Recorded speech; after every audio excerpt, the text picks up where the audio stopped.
गुरु तुम हो ज्ञानी ज्ञान के दाता, मुनि गुरुवर को करके प्रणाम गाऊं मैं सुबह शाम। पुलक सागर एक नाम एक नाम। इस कार्यक्रम के पुण्यार्जक हैं श्रीयुत जितेंद्र कुमार सौभाग्यवती प्रिया अग्रवाल श्रीरामपुर, ट्रस्टी जिन शरणम तीर्थ ट्रस्ट एवं परम संरक्षक पुलक मंच परिवार। भारत नजरें उठा के बात करना जानता है, भारत नजरें झुका के बात करना नहीं जानता है। ध्यान में क्या जज्बे थे उन लोगों में। ऐसा प्रधानमंत्री जो कर्ज में गए इस दुनिया से, जिन्होंने देश को लूटा नहीं और उन्होंने देश के लिए एक दिन उपवास करने की घोषणा करी थी कि मेरे देश का आदमी अन्न के लिए भूखा ना मरे। इसलिए पूरे देशवासियों को अमेरिका और दूसरे देशों में भीख मांगने से अच्छा एक दिन का हम उपवास कर लेंगे, लेकिन किसी के आगे भारत अपने हाथ फैलाएगा नहीं। ध्यान रखना कितना स्वाभिमान उनके अंदर था। पेप्सी कोला की सीईओ इंदिरा नूई अमेरिका गई इंटरव्यू देने, साड़ी पहनकर। अमेरिकन ने देखा, पूछा कि मैडम क्या आपका ये ड्रेस कोड रहेगा? तो इंदिरा नूई ने कहा क्यों?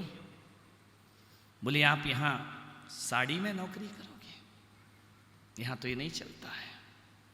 इंदिरा नूई ने कहा कि आप मेरे कपड़ों को देख के मुझे नौकरी दे रहे हैं या मेरी योग्यता को देखकर मुझे नौकरी दे रहे हैं?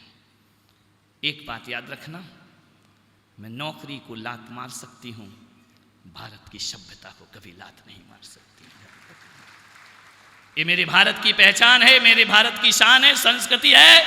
आज भी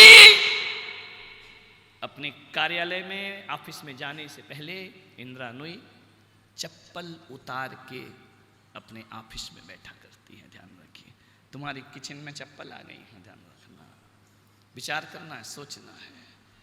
अपनी संस्कृतियों का यूं मटिया मेट करोगे। किसी भी देश को यदि जीता जाता है, लूटा जाता है, गुलाम बनाया जाता है ना, तो सबसे पहले उसकी संस्कृति को लूटा जाता है, उसकी सभ्यता को लूटा जाता है। वो सभ्यता और संस्कृति जिस दिन लुट जाती है, कोई भी विदेशी आकर हम पर अपना अधिकार जमा लिया करता है। ध्यान रखिए। स्वामी विवेकानंद अमेरिका पहुंचे, उनका भगवा वस्त्र देखकर एक आदमी ने ऊपर से नीचे तक देखा। उसने कहा कि आप बड़े संत हैं, लेकिन क्या पहनते हैं? ये कपड़े पहनते हैं, भगवा धोती, दुपट्टा, पगड़ी, ये तुम्हारे देश की सभ्यता है, ये तुम्हारा देश का रहन सहन है, ये तुम्हारे देश का आदर्श है। स्वामी विवेकानंद ने कहा कि मुझे नहीं पता था कि अमेरिका में 2 कौड़ी का दर्जी सभ्यता का निर्माण करता है। ध्यान रखिए, हमारे यहाँ कपड़ों से सभ्यता नहीं, हमारे यहाँ आचरण और चरित्र से सभ्यता देखी जाती है। ध्यान रखिए, कपड़ों से कोई महान नहीं बना करता है, हम चरित्र से महान बनते हैं। क्या लोग थे, क्या जज्बा था, क्या उनका सोच था। हमें चाहिए एक ऐसा राजनीतिक गुरु चाहिए कि जब चाणक्य के पास कोई व्यक्ति पहुंचता था तो पूछते थे कि राजकार्य से आए हो या व्यक्तिगत मिलने आए हो? तो वो कहता था क्या मतलब? 2 दीपक रखते थे चाणक्य। यदि राजकार्य से आए हो तो दूसरा दीपक जलता था, व्यक्तिगत मिलने आए हो तो दूसरा दीपक जलता था।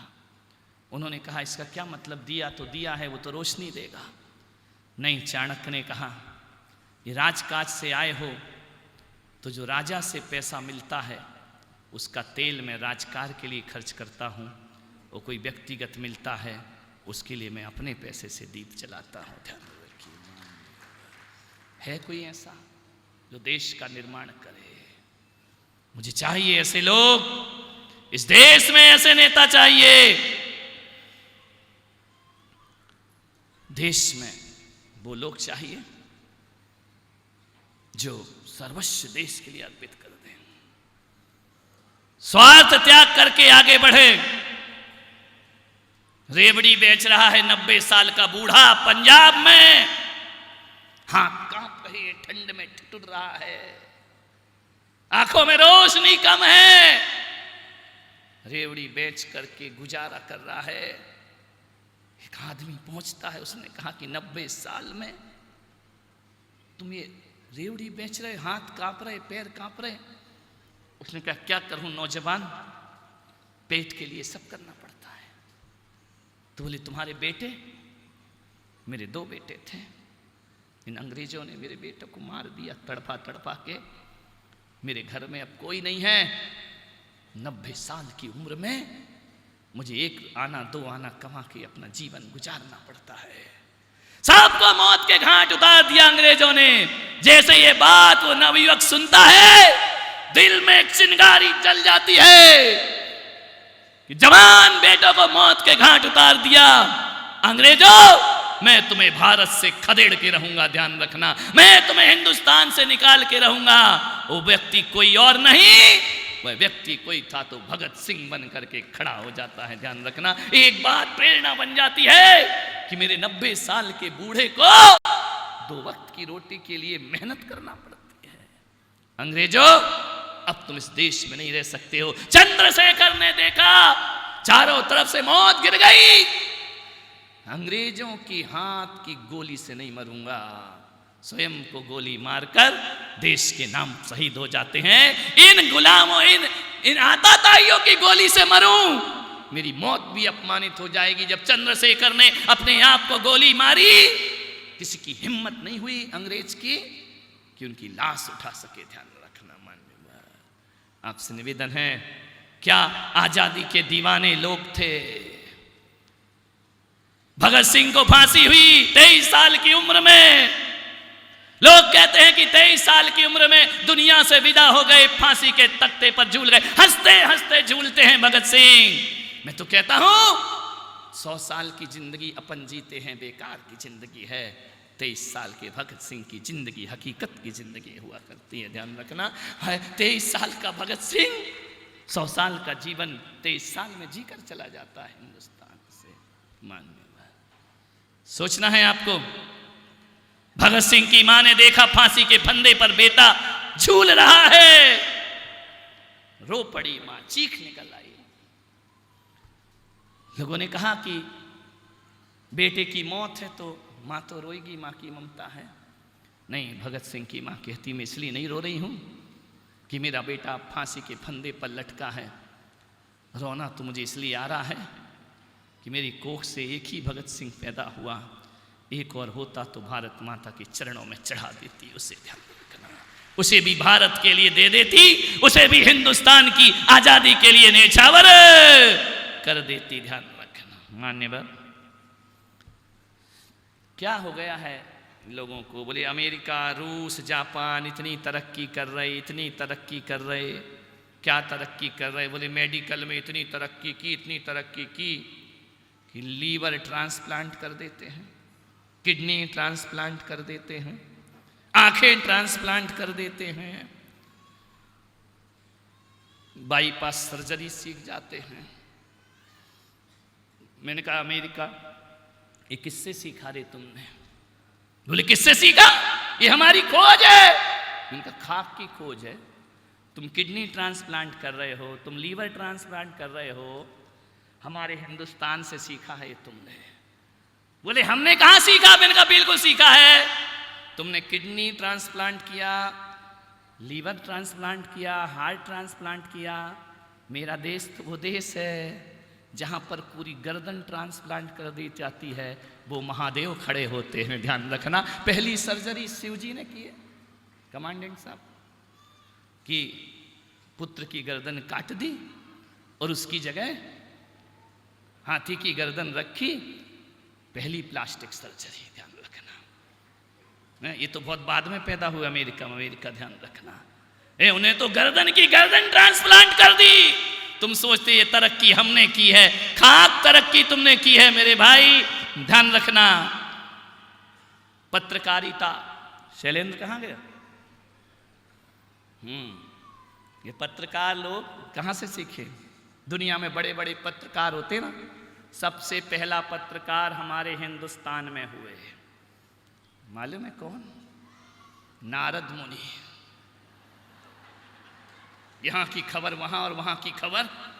पत्रकारों, वो तुम्हारे कुलगुरु हैं, ध्यान रखना। नारद मुनि की ध्यान रखना। मान्यवर सोच लीजिए, विचार करिए। बोले टीवी बनाई, टीवी से दूर का दिखता है दूरदर्शन। सबसे पहला दूरदर्शन मालूम है कौन हुआ इस देश में? सबसे पहला दूरदर्शन हमारे भारत में हुआ। आंखों देखा हाल सुनाया संजय ने अंधे धृतराष्ट्र को, ध्यान रखना। महाभारत में दूरदर्शन, ध्यान रखिए। ये सब हमसे तो सीखे हुए लोग हैं, और आज कहते कि हमने बड़ा आविष्कार किया है।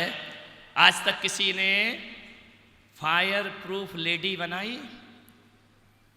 अमेरिका ने, ये आग में कूद जाए तो नहीं जले। हमारे भारत ने बनाई, होलिका बनाई, जैसे आग भी बुझा नहीं सकती थी। ध्यान, वो हमारे भारत देश से शुरू हुआ करती है, ध्यान रख। आजकल किसी ने वाटर प्रूफ बनाया सबसे मकान। हाँ, हमारे विष्णु जी क्षीर सागर पे शेषनाग की सैया पे वाटर प्रूफ में शयन किया करते हैं, ध्यान रखिए। ये सारा चिंतन हमारे देश से तो गया है दुनिया में। जब मैंने ये कहा, ओबामा डर गया, बोले भागो, भारत बहुत आगे पहुंच गया है। भारत का युवा पूरे देश में, अमेरिका में कब्जा कर लेगा, सावधान हो जाइए, ध्यान रखिए। इतना युवा हमारे पास, ध्यान रखना, जितना युवा भारत के पास है उतना युवा दुनिया के किसी देश के पास नहीं हुआ करता है। जितनी युवा शक्ति हमारे पास है, ध्यान रखिए, जितनी योग्यता हमारे पास है, दुख तो इस बात का है कि हमारी योग्यताएं हमारे देश में नहीं पहचानी जाती हैं, वो विदेशों में जाकर बहुत तरक्की किया करती। हमारे देश के लोग, आज जो व्यापार चल रहा है, जो बड़ी बड़ी कंपनियां, प्राइवेट कंपनियां रोजगार दे रही हैं, इन सब के रोजगार यदि चल रहे हैं तो हिंदुस्तान के युवाओं की दम पर सारे चल रहे। इनके पास तो वर्कर ही नहीं मिलते हैं, इनके पास तो लोग ही नहीं हुआ करते हैं। जितना मेहनत वाला हमारा हिंदुस्तान के लोग हैं, दुनिया में कहीं भी ऐसे लोग नहीं होंगे मान्यवर। हम इतनी बड़ी ताकत हैं। समय हो रहा है, 77 साल आजादी के हो गए, अमृत महोत्सव चल रहा है मान्यवर। अभी चल रहा है पूरे देश में। जो मुद्दे बना रखे थे वो मुद्दे नहीं थे, वो वोट बैंक के साधन थे। 370 बोले गृह युद्ध छिड़ जाएगा, बड़ा विनाश हो जाएगा, कितने आराम से निपट गया। राम मंदिर मुद्दा था नहीं, बना रखा था मान्यवर। आप सोचिए, विचार करिए। ट्रिपल तलाक, कैसी कैसी बातें इन 10 सालों में देश ने देखी हैं। थोड़े बहुत व्यक्तिगत फायदे के लिए हम किसी की योग्यता का हनन नहीं कर सकते हैं मेरे भाई। ये मत देखो कि कितने नुकसान और कितने फायदे में है। ये मत देखो इन 10 सालों में, ये मत देखो कि हम कितने नुकसान और कितने फायदे में हैं। ये देखो अल-कायदा कितने कायदे में है, ध्यान रखिए। ये देखो अल-कायदा कितने कायदे में है। आतंकियों पर लगाम कसी पहली बार हुआ होगा। कोई भारत का वीर पुरुष दुश्मन देश में जाए और अभिनंदन के साथ वापस लौटा दिया जाए। मानवर सोचना है, रात को 12 बजे उरी में एक एक देशवासियों की जो जिनको मार दिया गया था, रात को 12 बजे चुन चुन कर बदला लिया जाता है।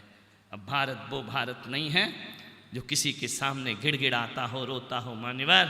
कहाँ 50 साल पुराना बैलगाड़ियों का भारत, आज हवाई जहाज की यात्रा कर रहा है। ध्यान रखना, कहाँ छोटे मोटे 3 व्हीलर में घूमने वाला भारत आज बुलेट ट्रेन की यात्रा करने को तैयार खड़ा हुआ है। आज जो सड़कों का जाल बिछा है, बड़ी बड़ी चौड़ी चौड़ी सड़कें, नहीं तो हमको मालूम है कि रात को 12 बजे एसटी बस आ रही हो और नींद खुल जाए घबरा के, तो समझना गुजरात से राजस्थान में आ गए। ध्यान रखना, इतने गड्ढे होते थे, ध्यान रखिए, झटके में नींद खुल जाती थी। अब तो देखो, हम जानते हैं, हम पूरे देश में पैदल विहार करते हैं ना, पहले कंकर चुभा करते थे, चलना बड़ा मुश्किल हुआ करता था। आज बहुत ज्यादा उन्नति भारत के द्वारा इस देश में हुई है। माननीय ध्यान रखिए, आज कोई भी देश एक बार नहीं 100 बार सोचेगा भारत पर बुरी नजर उठाने के लिए। इतने संपन्न देश हमारा हो गया है। एक समय वह था जब पोखरण परमाणु विस्फोट हुआ, अमेरिका ने प्रतिबंध लगा दिया भारत पे कि हम तुमको पैसा नहीं देंगे, डॉलर नहीं देंगे, हम तुमको उपकरण नहीं देंगे, हम तुमको वीजा नहीं देंगे। ध्यान रखिए, अटल जी ने सोचा नहीं दो तो मत दो, चलेगा, हमको कुछ जरूरत नहीं है, लेकिन परमाणु संपन्न देश तो मेरा भारत बनेगा, बनकर ही रहेगा। उन्होंने कोई परवाह नहीं की। मालूम है, जब खाड़ी युद्ध हुआ तो अमेरिका के सामने समस्या आई, उनके जलयान को चलाने के लिए कोई मिला नहीं, तो 80,000 सैनिकों को अमेरिका को वीजा देना पड़ा। ध्यान रखिए, ये भारत की ताकत है। एक समय वह था जब मोदी को अमेरिका ने वीजा देने से मना कर दिया था। ध्यान रखिए, मोदी को अमेरिका ने वीजा देने से मना कर दिया था, और एक समय आज है वीजा तो छोड़ो, जीजा बनाने को तैयार है। ध्यान रखिए, विचार करना, सोचना है। मान्यवर, पूरे देशों में भारत का ओहदा बढ़ाया उस व्यक्ति ने, गरिमा दिलाई, गौरव दिलाया, लेकिन क्या करें, हमारे मोदी को जीजा बनने का शौक ही नहीं है। इस कार्यक्रम के पुण्यार्जक हैं श्रीयुत जितेंद्र कुमार सौभाग्यवती प्रिया अग्रवाल श्रीरामपुर, ट्रस्टी जिन शरणम तीर्थ ट्रस्ट एवं परम संरक्षक पुलक मंच परिवार। गुरु तुम हो ज्ञानी, ज्ञान के दाता, मुनि गुरुवर को करके प्रणाम गाऊं मैं, ध्याऊं मैं सुबह शाम, पुलक सा